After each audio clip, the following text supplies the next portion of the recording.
Hi there and welcome to this 2-minute tips video, and today we're looking at the self-timer functionality.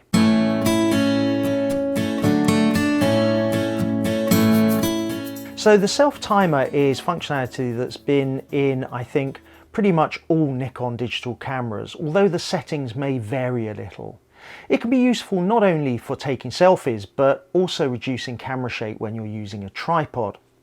In the Z series, you can set the delay, the number of shots, and the interval between the shots.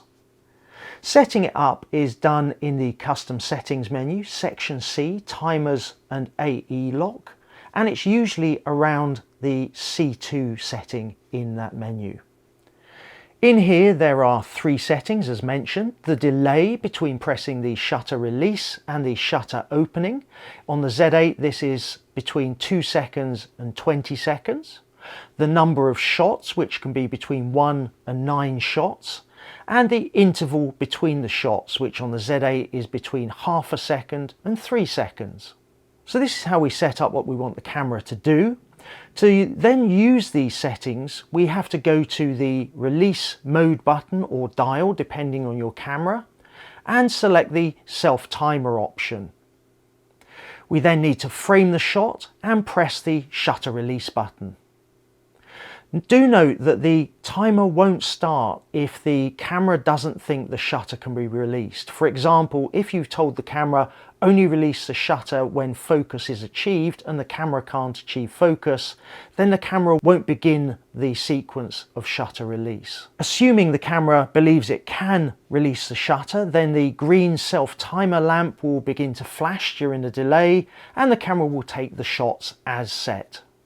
In cameras where the self-timer is a button, then whilst you press the release mode button, you can then use the front command dial to adjust the delay.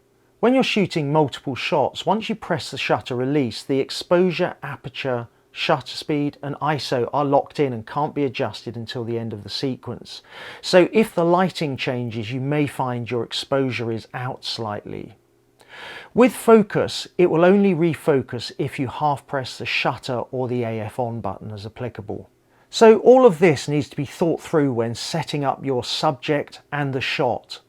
If, for example, you're shooting something close up at f2.8 and you have a narrow depth of field, make sure that subject is static and not moving.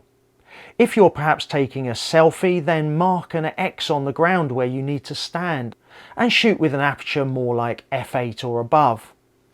The alternative to using self-timer is of course using the SnapBridge app, but to control the camera you have to connect via Wi-Fi mode and not Bluetooth, which can be a little bit hit and miss and can drop out at times and takes a little bit longer to set up.